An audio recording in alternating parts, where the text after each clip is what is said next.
Welcome to Empowered Within, a soul-quenching, transformational podcast that will set your soul on fire through candid and inspiring conversations. Leading experts, celebrities, healers, and I share our journeys of how we've overcome challenges to living an empowered life from within. I'm your host, Jennifer Pilates. Welcome to another episode of Empowered Within.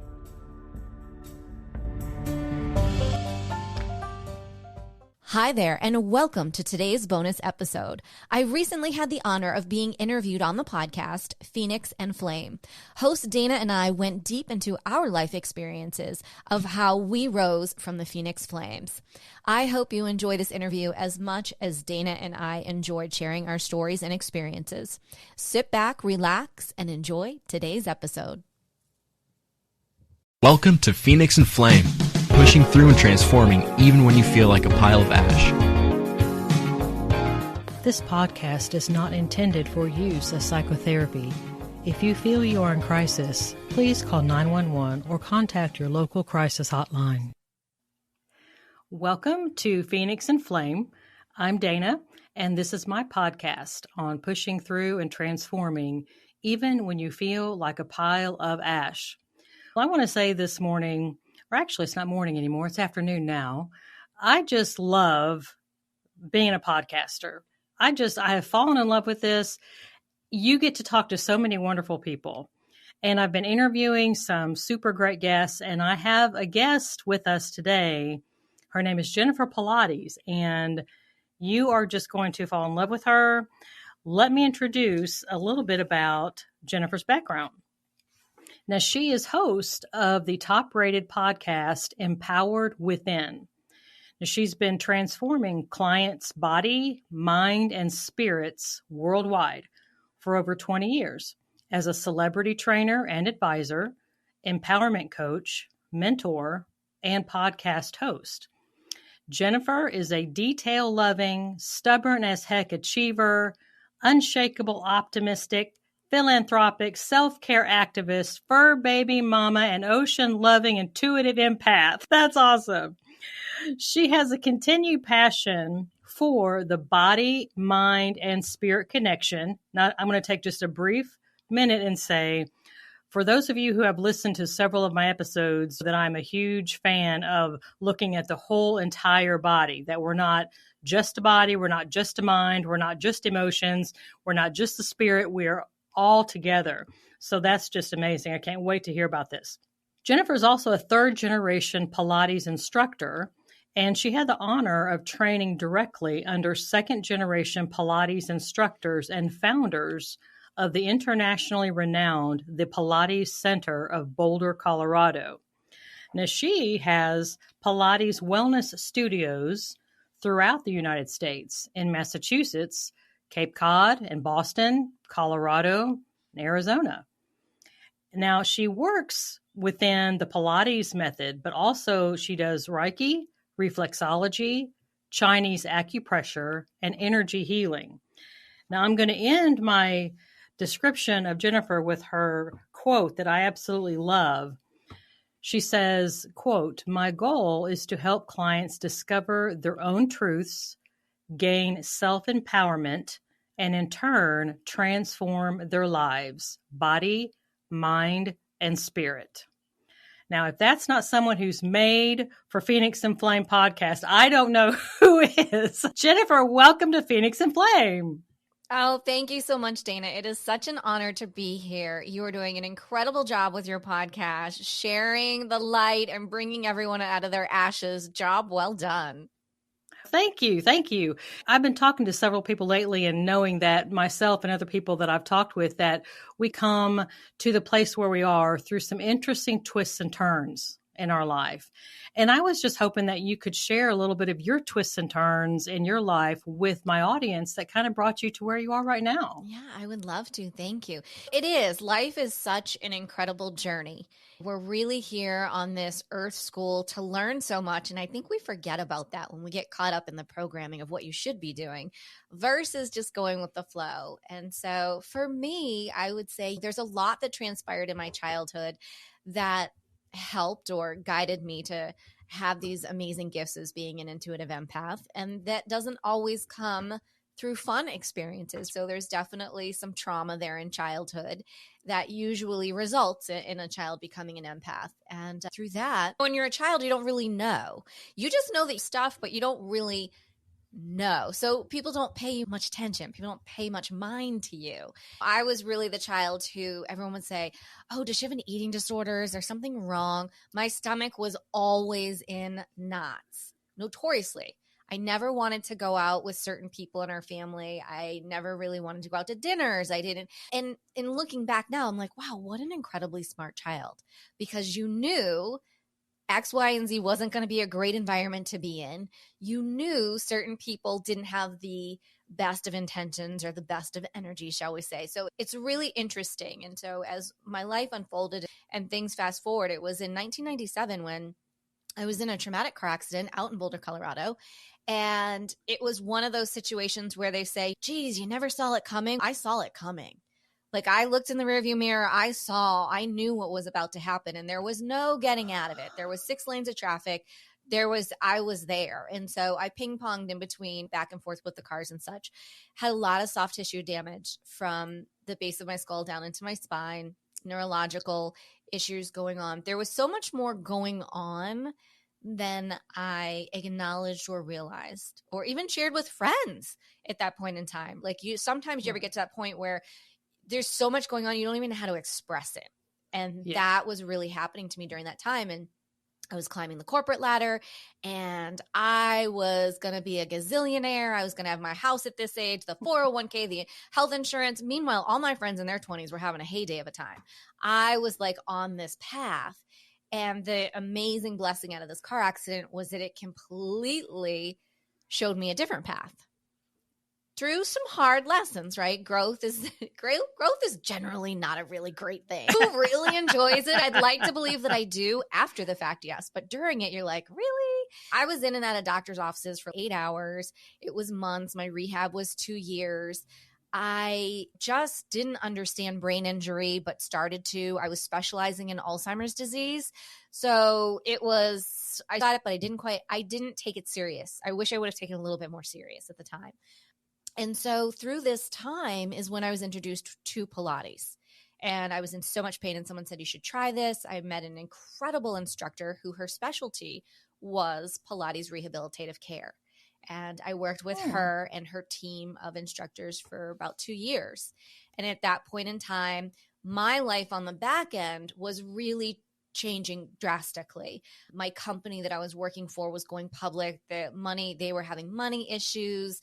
I was only back to work barely part-time. I think I was doing like 3 hours a week 3 hours a day or a few days a week, if I remember correctly. And no one wants that as an executive, right? No one wanted me there. They were like, we're done with her. And so all this started to happen. And I remember going at one point in time, and I knew what was transpiring financially behind the scenes. And I said, we need to let people go. And I'm going to give myself. I'll take that. And so I was very young, right? Like it was such an adult decision, I say, for such a young person in their middle 20s. One day I would go into work, and the regional person was there and was like, hey, you want to go to lunch today? And I'm like, yeah, I'd love to. Here comes the HR person. And so if anybody knows this, you're leaving. And so we go to lunch, and I'm like, I'm still not getting it. Like, I'm not getting it. And then all of a sudden they're like, we're going to let you go. And I was like, what do you mean you're going to let me go? Dana, it was hysterical, literally hysterical. It was like I didn't see it coming. Like, I made this adult decision before I knew what I was doing. And this was all divine planning and divine intervention here. And so I was let go. I was laid off. I was taken care of a little bit. So that was quite nice. So now I'm really into full-time rehab in the Pilates. The settlement is settling. So I get a little bit of money. And one of the instructors had said to me, you should go to school for this. And without a blink of an eye, it was the exact amount of money you needed to go to the Pilates Center in Boulder, which is the Harvard of all Pilates schools. And I was like, yeah, I think that's a great idea. I'll do that. And so I started going to Pilates school. I did things I never did that a lot of people don't know. I was a wedding coordinator for an incredible restaurant in Boulder. It was such an incredibly beautiful time of my life because my specialty is business and marketing and branding and helping businesses. And so they really needed that help and that turnaround. So I went and I was able to do that. I was working at a really great little Italian restaurant with friends. The Pilates school is very much like a physical therapy school. It's a year long. You really go intricate into the body. And so when you're done and you walk away, I felt such this blessing that I just wanted to turn around and give back. And I said, if I could just help one person not to be in pain, because what all of these women had done for me was amazing. And so now you fast forward all these years later, 20 some years later, I've, helped thousands of people around the world. An incredible blessing, both in studio, virtually. And it's such a blessing. And then through the Pilates, the coaching was born. Every session turns into almost a therapy session. My specialty is the rehabilitative care. So everything really was coming together. It just didn't always seem that way. You never see what's coming together in the middle of the muck. You're like, what is happening? And things really, that was a huge turning point at that time. And you think about Joseph Pilates, who started this in the 1800s. He always said he was 50 years ahead of his time. He truly was a healer in his own. And so through my Pilates practice, I would realize clients would come in pain and they would leave without the pain. I would have their pain. So that's when I really began to understand more so of the metaphysical world than I ever did. Like, I loved a good tarot reading. I loved a good intuitive. I really started to dive in. I really started to do a little bit of research, and I knew, okay, I should be wearing amethyst on my left hand.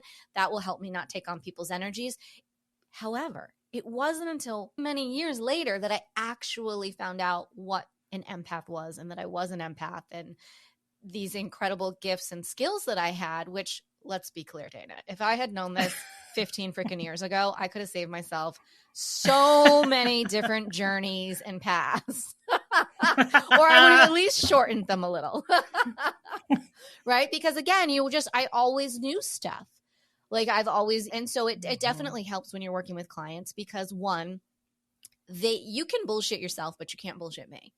And so I'll see right through it, which is such an amazing blessing, because I can help you get somewhere way quicker than if we were just going to sit back and have this conversation for years on end over and over again about the same thing that's upset you. Let's get to the root of it. Let's get to the core of it. Let's rip it out.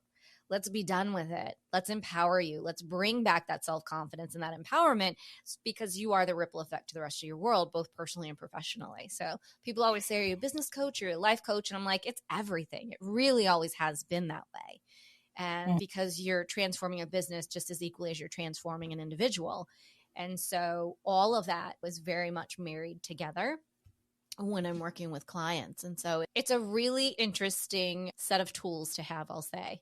I used to say, geez, it's a blessing and a curse. And I finally no longer say that. I really just see all the blessings that I've been given. And wow, it's not just me. Like 50% of the population has this ability. They just either don't know it or choose not to tune into it. Yeah. Oh my gosh. So I was telling Jennifer before we started the podcast recording that I was going to be writing notes down as she was talking, and as she would say things that would strike something in me. Jennifer, I've got like about 4 or 5 things already, just based on what you've already said. So, okay, wow. And there's some things in my head that I haven't even written down. So let me back up and emphasize a few things. So I don't think we really appreciate the learning that happens through pain. There's a quote that I ran across one time that says, there is no teacher as effective as pain. And it seems like we're trying to run away from it so much for obvious reasons that it becomes like this avoidance thing. And I actually end up talking to my patients lots of times. It was just yesterday, as a matter of fact, was having a conversation about sitting with discomfort. And not running from it, but knowing, just sit with it. The discomfort level will decrease, but then you're going to be left with strength behind. If you don't run away from it and you sit with it and you let it teach you, you let it change you, you let it empower you, then you're going to grow. You're going to be different. And so I think that's huge all by itself, is taking that whole idea of the pain as a teacher and learning from that, rather than feeling like it's something that we have to be avoided at all costs. Absolutely. No, it's so important to embrace and sit with it. And I always encourage clients and say, it doesn't feel good. It's not going to feel great. I'm not going to lie to you. It's probably going to suck. However, if you can realize the fact that if you can sit with this and you can breathe through it, whatever it is, take that moment, not a day, not a week, not a month, but take that moment and allow it to pass through you. You don't have to hold on to that. That's supposed to, emotions, feelings come through us. It's the ego, it's the mind that wraps it up and thinks, oh no, we have to feel grief forever. We have to feel this pain forever. We have to have this feel forever. No, we do not. You can acknowledge it. Yes, it's not good. It's not great. It feels icky, whatever that is. And then you have just as much right to release that, because you are meant to embody happiness and joy and love and vibrate at a very high level. We are not meant to play down low and be in low vibrations and not feeling good and being in fear. That's not why we're here at all. And once we recognize, and once people have that mind shift and go, oh, so that whole theory of I'm supposed to feel pain when I'm working out to know that I'm doing better, or I should be exhausted after a work week, that's not true. It's completely not true. So there's a lot of deprogramming that I say that goes along with all of that. And some people are incredibly open to that, and other people are very uncomfortable with that. And I think that's okay too.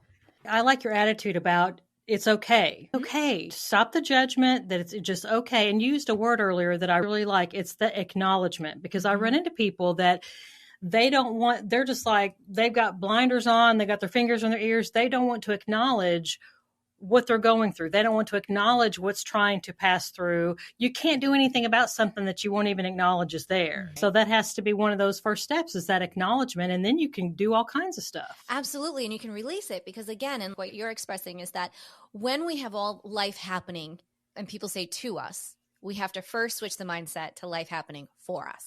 And that takes time. That is not an overnight success. Good. When we have all this stuff piled on us and people aren't breathing and they're eating it away or drinking it away or drugging it away or doing what that will come out and manifest as dis-ease in your body.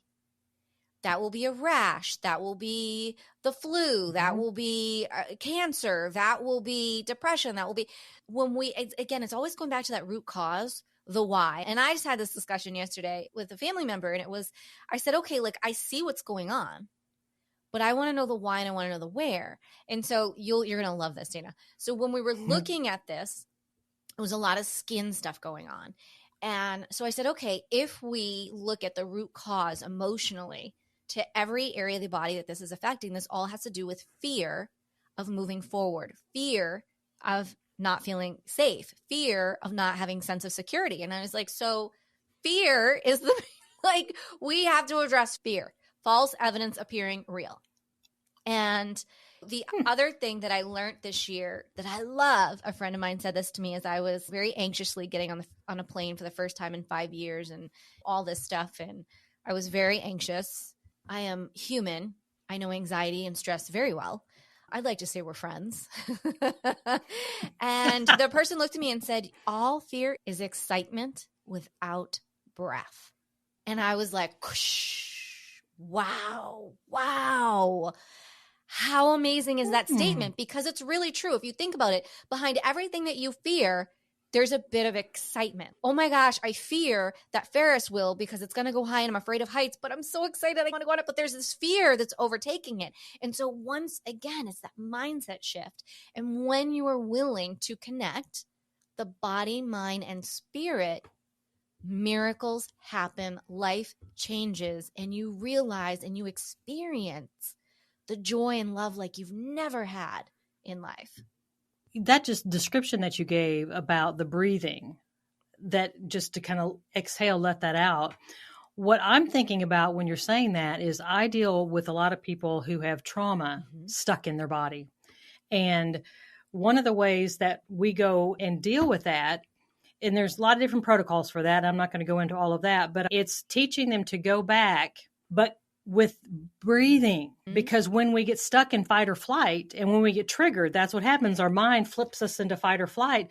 We are holding our breath. We're like stuck.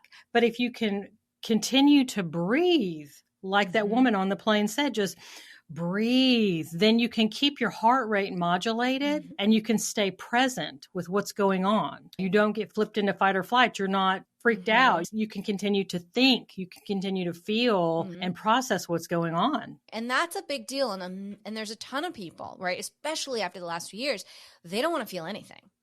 And I can remember back at my car accident when I was in with lots of therapists and massage therapists and craniosacral, you name the alternative holistic doctor, and I saw that.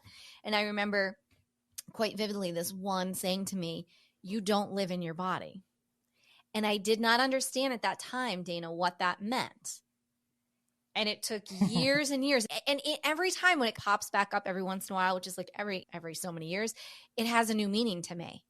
And I realized through exactly what you're saying, when there is trauma going on around us, when we are uncomfortable in a situation, we tend to numb out and check out.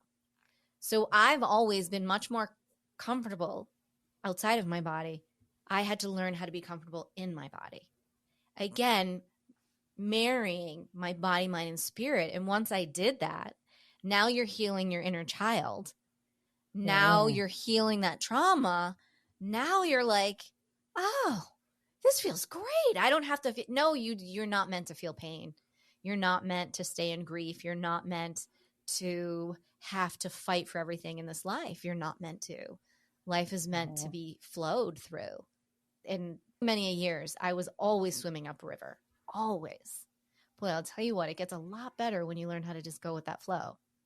Oh my goodness, that is so true. And I've heard a lot of people say exactly what you were just talking about, not really feeling comfortable in their own body because of trauma. And learning to be comfortable in your own skin, in your own body is a big deal, because if they're not, what happens, what I've noticed anyway, is they don't want to sit still. They want to fill their mind up with something else. Either they're hyperkinetic, they're constantly moving, constantly doing. To other people, they look like Superman or Superwoman. They've got so much going on all the time. But what other people don't know is that when they have to sit down in the silence with their own thoughts and feelings, that's when they freak out. That's what they're ultimately hugely scared of.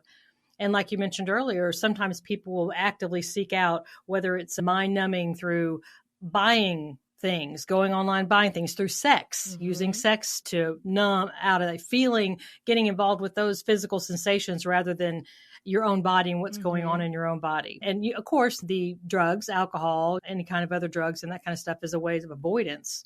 Right. Yeah. It takes me back to, you really think about families back in the day, I'll say, right? Like I should age myself a little here. And you always had the aunt or someone in your family who was just like you're saying at the holiday events, nonstop, always cleaning, always cooking, never sitting down, might have a sip of wine as they're running to go do something else, because they can't sit.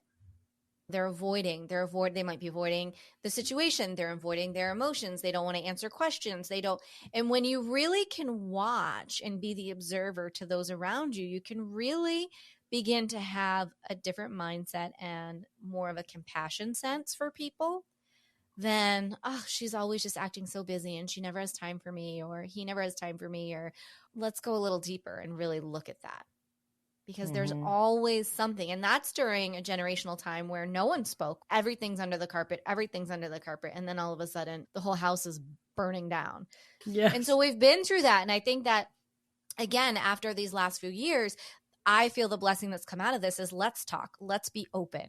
Let's express feelings. Let's try to get back to getting along, because that would be really great if everyone could just speak their mind and go, okay, I love that. I appreciate your thoughts. Maybe that's not for me today. It doesn't have to turn into World War III. And so I think we're all navigating these different avenues and different ways of communication versus just being so like, oh, they don't agree with me. Well, I'm not speaking to them.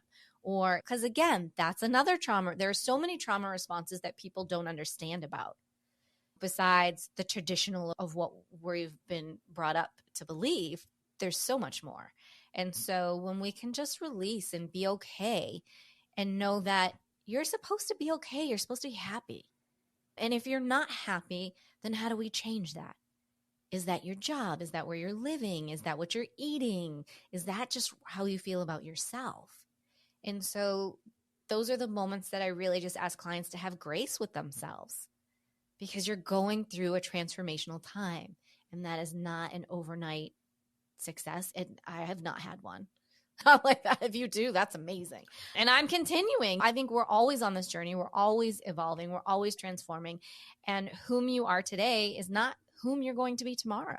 So let's just deal in this present moment in time and work with what we have.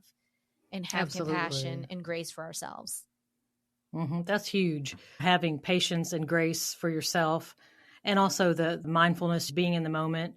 That's one of the reasons why I named my private practice New Day Psychological Services, because you know what? I don't know what happened yesterday, and maybe you messed up again yesterday for the 50,000th time, but you know what? Today's a new day. New opportunities, new chances to make new decisions, to do something different than you've always done before. I want to kind of wrap back around to, you made a comment in the beginning about being empathic, being an empath, and how children lots of times develops as a child. And it's been my experience and other people that I've run into, lots of times when there's a somewhat of a traumatic experience, that kids are trying to be hyper vigilant, be hyper aware. They're trying to really take the barometer of everybody around them. They're so aware of all the emotional ups and downs of everyone around them because of what they had to go through, and they're trying to protect themselves. And so sometimes those of us who went through stuff like that, then when you get to be older, you still have those skills. And so I think I've talked to some people that have them, and they're like ass over elbows in being an empath. They say, Dana, I don't want to be around anybody because I'm so aware of all their feelings. And lots of times then that's where boundaries comes into play, understanding what's yours, what's not yours. You can be aware of it, but you're not responsible for it. But I'm wondering from your experience, what being an empath has done for you. It's done a lot, Dana. It's done a lot, girlfriend. It's true. I have stumbled through it, as you say, ass over elbow, and when I didn't know what I was, right? But I was always given little pieces of breadcrumbs here and there, from the wearing the amethyst to try to help absorb other people's energies versus me taking it on before I even realized. That was, gosh, 15 years ago. I didn't understand that. To me, soothing myself with Reiki music, didn't understand how much I was healing myself, but so it's so interesting when I look back how incredibly far advanced I was, and I had no idea what I was doing. I was so on the right path. And I don't ever want to say that we take wrong paths. Sometimes I take a scenic route that was unnecessary. And I've done that a few times. And so I agree with you. Yes. Like, I definitely, as a child, needed to navigate situations and family members because you didn't know what you were going to get. And were you getting an angry person? Were you getting an overly jovial person? And how were you navigating that? And you become the peacekeeper, and you become the one that's trying. And the family wonders why I had so many stomach issues. There was all of this that was going on. And so as life progressed and I was taking on other people's stuff, I didn't know it, right? I didn't know any of that. And so I think there was a period and I find a lot of empaths go through interesting scenic road trips, we'll say. And I had heydays, much like most people do in their late 20s and 30s. And so that's right after the car accident. So all of that was heightened. My empathic abilities were all heightened, again, not knowing what they were. All of that was heightened. I definitely was in those years of drinking and having a good time, like every kid does in their 20s and 30s, and they go out every Friday night and Saturday night. When I look back now, hell yeah, I was drinking. I didn't want to feel anybody's energy that was around me when I look at it. But it's not that I was around not great people, but I definitely wasn't always in the highest of vibrations, we'll say. So I completely get why I look back and I'm like, wow, you went through a lot, girl. How did you get through all that? And you're still like, and I'm who I am now. That's pretty freaking amazing when I look back at all of it. Because, everybody's got some of those darker moments and things that transpire. And as I've gone forth and learned, it has been a huge adjustment to learning boundaries and to understanding that. And I am not here to save the world. I am not here to heal every human being. That is not my responsibility. That's God's responsibility. Now, if he chooses in a moment, that's what I'm to do, then that's fine. I think it's important for people to remember that, yes, we have healing abilities, but I like to look at it as I'm not necessarily the healer. I'm the vessel for the healing. Because when I start, and I've done this in the past, when I start to take on, I'm your healer, I'm taking on a lot. And when you go back and go, no, wait, the energy comes through me and I'm the vessel to you. That's God, that's universe, that's divine, that's whomever you believe in. That's very different than I'm not taking all that on. And so that different things take a long time to understand. Setting healthy boundaries as an empath is so challenging and always evolving. We've been people pleasers. We've been usually in alcoholic homes. There's a pretty standard sheet when you whip it out as far as how empaths are born. There's usually divorce, there's separation, there's all this abandonment issues kind of things. And it doesn't mean that we come from bad homes. I want to say that. It doesn't mean that. It just means that we've been through events that our little bodies and minds felt traumatized in. And so there are triggers along, and you will always be learning until you have released those triggers. So setting good boundaries. I'm not a big drinker anymore like I was in my 20s and 30s, Dana. I really don't. There's one wine company, Dry Farm Wines. Everyone knows I love them. It's no sugar, no sulfates. Ooh. It's phenomenal. It's like the healthiest wine. They care about where they grow in the soil. It's phenomenal. Phenomenal. I actually have a box coming because it's my birthday in a week. So I'm so excited. I'll send you the link. So every once in a blue moon, because I cherish it and I savor it. And I'm of that sense and understanding where the word spirits came from for alcohol. There's a lot of people that change when they drink. Yeah. And I do really believe now, fast forwarding through my life, that when you are drinking and you are opening up so much, you aren't there at your gate. You're letting everything in. And so people change. And so I'm very cautious of my gates. I know my little 6 or 8 ounces of wine here or there. I really enjoy that. I don't not do things because I'm an empath, but I do have my boundaries and I do work on those.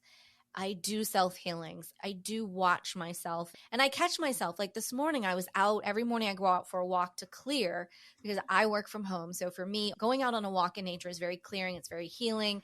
I'm visualizing, doing my manifesting for the day. And that's my moment with the universe and God, and messages are coming in and all that good stuff is going on. Today, that was not the case. God had other plans. I had one neighbor that grabbed me who was melting down with their dog. I had another neighbor who grabbed me and she was like, oh my gosh, have you heard all these crazy rent increases? And she needed to be heard. And so I was hearing her. And then another neighbor came up and we started talking. And then all of a sudden he's letting me know about this horrific domestic abuse situation that just happened. And I was like, whoa, I'm not even signed into work yet, God, hold on.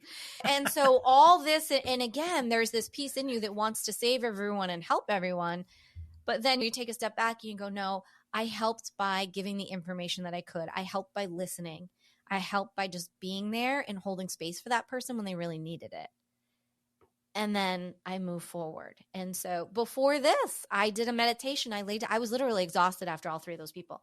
I was like, I just need a minute. The day hasn't even begun, God. And so I laid down and that was refreshing to me. So it's knowing and allowing and taking care of self.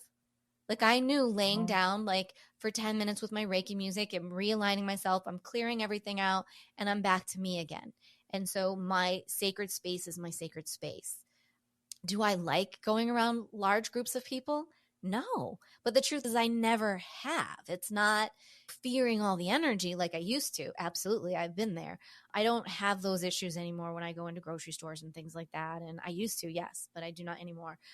I've never cared to be in busy, loud restaurants. I don't filter well. And so I get very agitated when there's lots of people talking. That's not in a healthy environment for me. And I'm just sensitive to noises and things like that. So you find what works for you. Don't shelter yourself. I was new when when it really came out and I knew what was going on. It was almost like that was the curse. Oh, by the way, you're an empath. And now you realize all this stuff and you're like, I don't want to be around anyone. And you feel like you're raw and that anything that you see, read, touch is just going to absorb into your body is the best way I can explain it. And I have been there. It takes a minute to just go, no, that's not how it has to be. And I would say the number one thing, if I can say this to any empath that's out there and any human being that is listening that has been through any sort of trauma and upset, which let's be clear, Dana, every single one of us has been because we're here and we're on earth and we're human. Yep. When you heal self, you are not only healing yourself, you're healing your family, you're healing generations. you are the ripple effect to people around you. When you heal yourself and you begin to heal things, particularly as an empath, the healed empath does not take on as much. The more healing you do, the less you pick up around the world. What you're picking up and what is being mirrored to you are the triggers that you have picked up along your journey. And so the more you heal, the less you feel. Now, with that being said, I'll be very clear. I'm like one of the most sensitive empaths in the world. So if a solar flare is flying by, or I feel all of that in my body in uncomfortable ways, very uncomfortable ways for me, I really have to discern my uncomfortableness from Earth's uncomfortableness. And when you can begin to discern those things, then you can find some sort of peace. You're like, oh, I have all this. All of a sudden I'll get these energies, these zoomies, like my kitty cats, like they'll zoom around and all of a sudden I'll be zooming and I'm vacuuming and I'm doing all this stuff. And I realize I'm like, oh, I'm getting like a serious energy uplift, but it's not like a great one. You're just, it's energy that needs to come through your body. So you got to, I always say move to get it going, drink, hydrate, be in nature. Then there are other times where it's the exact opposite. Like I'm out. I have to go lay down. I'm going to sleep. There's no hope. You just have to go with it. But when I encourage people to go with it, it's when you fight those energies that you are disaligning. So again, you always just want to go with the flow. And every day is new. It all makes sense when I look back, Dana, after the years and years I would be flying all the time. I love to travel and I would get off a plane no matter where I went. I would need 2 to 3 days to decompress, not be around people, not get in a car, not do anything. I thought it was just because of motion sickness, all this, and which right. If I go from a car to a plane to a train, that's a lot of motion for me. I do need a timeout. This past year, now that we can all travel and stuff, I've been going much more between Florida and Arizona. And it was so amazing to get on the plane because I, for one, sleep like a baby on a plane. I love sleeping. But to get me on the plane and in the seat and breathing has been a big deal to me over the years. And so this couple of times when I went, like and then you could add a mask on top of it. I was melting. I was melting, Dana. But I was determined I was going to do this. And I realized I wasn't really fearing I was just excited. And I wanted to get where I was going. I was able to discern whose energy around me on the plane I was picking up because all of a sudden there would be like this wave of anxiety. And I was like, that's not me. When you can get to that path, and I promise empaths, if you work on yourself and if you're due diligent, you can get there. If I can get there, anybody can get there because, boy, I used to be able to, when I lived full-time in Arizona, I could tell you when an earthquake was happening in California. I used to be able to predict the weather like craziness. Now, luckily, I'm not that in tune anymore for that. But I can tell you if a hurricane's coming, where it's going or where it's not going, which is helpful. And that is the role of empaths. I want people to know, like, empaths are not weak. Like, we're pretty badass people. Empaths are here to give the warning. We are the elephants of the wild. When all hell's breaking loose, an elephant is what is trampling. The elephant comes through first and the horn goes and tells every animal, go higher ground. That's what an empath is. We're the ones that sound the horns. We are the ones. So I think when empaths begin to understand that, they start to feel more empowered and go, oh, yeah. I knew weeks before the pandemic what was going on. I knew weeks beforehand. I couldn't explain it. I couldn't tell you what was coming, but I knew something was coming. Something. Right, that kind of stuff. So it's learning to feel that empowerment and surrounding yourself with the right people who are willing to love you for who you are, to understand you for who you are, and who may sometimes think you're a little crazy, but yet they listen to you.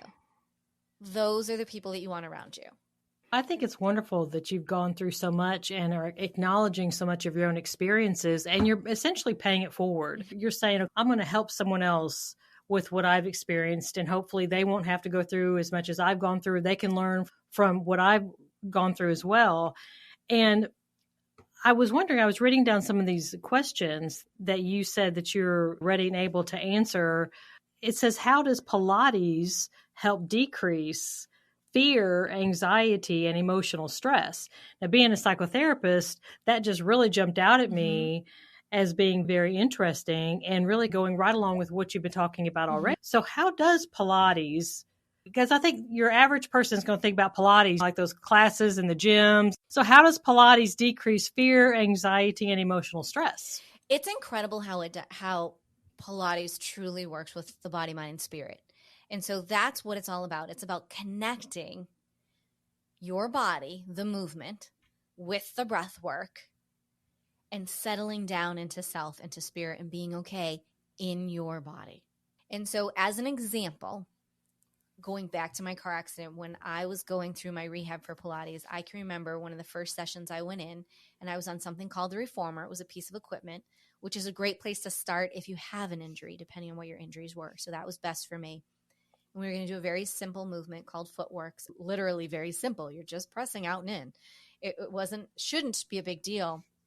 And as I was settling into my body and feeling safe in my body and beginning the movement, now you've got a flow of energy going, and I'm working with the breath, the tears start coming out of my eyes. So there is such a release that your body wants to release. Your body doesn't want to hold on to all this trauma and things.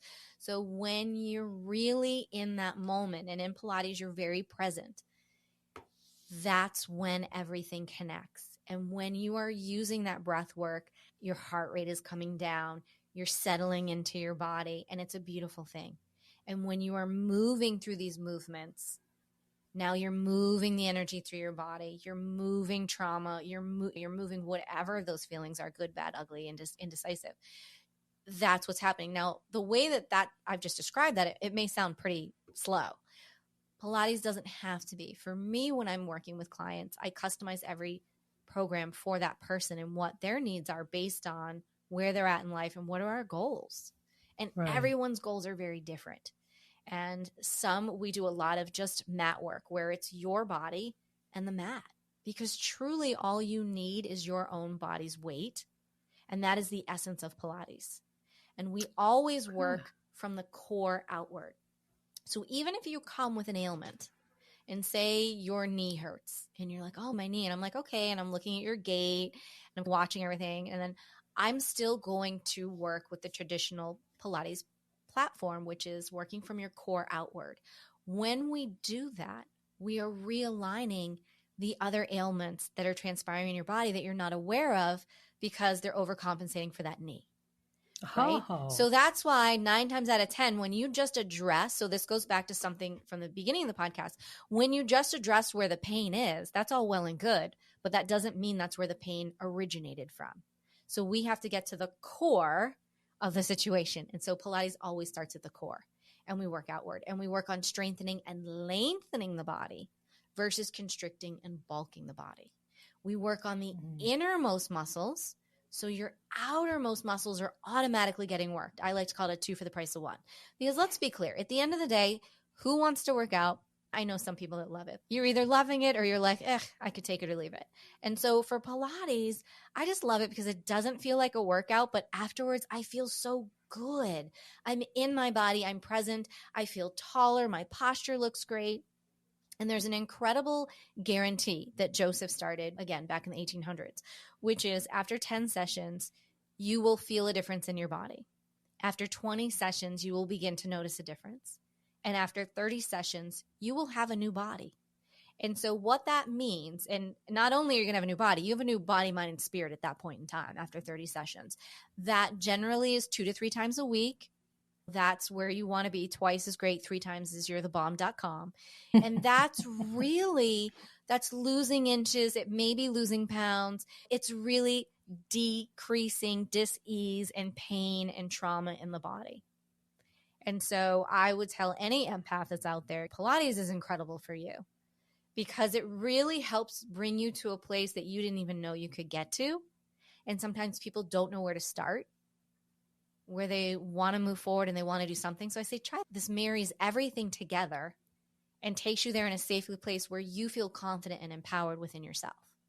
And when you get there, those are the places when the magic happens and you really can't go wrong. It's a beautiful practice.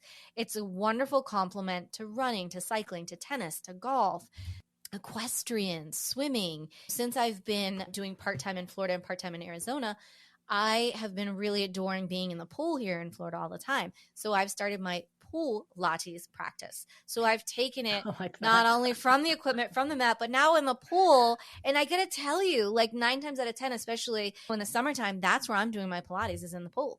And I love it. And as an empath, loves water, needs to be in water. It's very clearing for you. With that being said, definitely shower in the morning and thank that water for releasing any negativity from your body, mind, and spirit that you might have had in dream world, because you never know where you go. And make sure at the end of the day that you have a shower. And yes, hygiene is important, but this is really about releasing and washing off the energies from the day and putting on clean clothes and taking those clothes. There's little practices that you can do that make a world of difference in a world where we have every gadget and every energetic thing coming at us. So when you can take the little tricks of the trade and use those, it definitely helps. Oh, wow.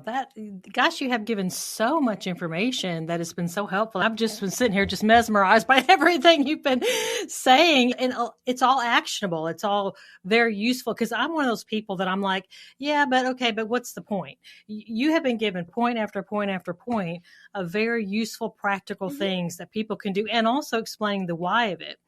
So I'm wondering, where is there like a website or some place that you would like my listeners to go to when they want to get more information about you and what you have to offer? Yeah, sure. They can head over to jenniferpilates.com. That has everything about me. That has the virtual Pilates training. That has the coaching. It has the podcast. It has intuitive readings if that's something that you're into. All of that information, you can contact me. If you are an empath and you are struggling on your path, or you have more questions, I would love to continue the conversation. And I'm here to support. I'm here to spread love around the world and to help one person at a time to do better, be better, and live better and feel empowered. Jennifer, I'm so glad you're on the planet. And I was going to say, I'm sorry that you had to go through what you did. I'm not sorry, because you went through all of that for a reason, and it has made you the woman that you are today. And you're reaching out, and you have a heart for people, and you're trying to use what you've gone through to help other people and pay that forward. And nobody can ask any more than that. You're just fulfilling everything, the self-actualizing that you're doing by this work and reaching out to my listeners on Phoenix and Flame. I so appreciate that. If you are listening today, and I know that you've heard some things today that have been so helpful and so amazing to you, and possibly even if you have a friend or a family member or a coworker that you think, oh my gosh, I wish that they need to hear this. They need to hear this podcast episode. There's so much in there that they could do that would help them. Then tell them about it.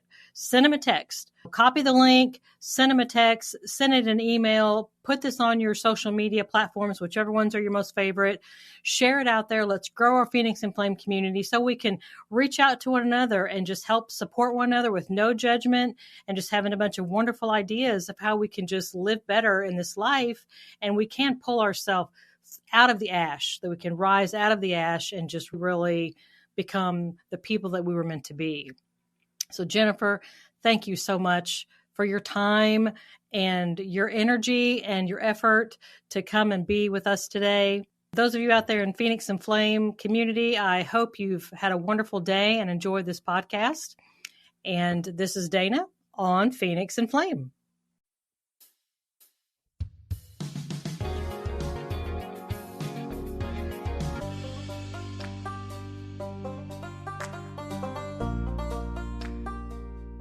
Thank you so much for tuning in to another episode. Please remember to rate, review, and subscribe to Empowered Within with Jennifer Pilates. Your feedback is important. It helps me to connect with you and gives me insight into who you are and what you're enjoying about the show.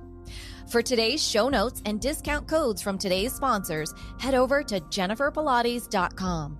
Until next time, may you live an empowered life from within.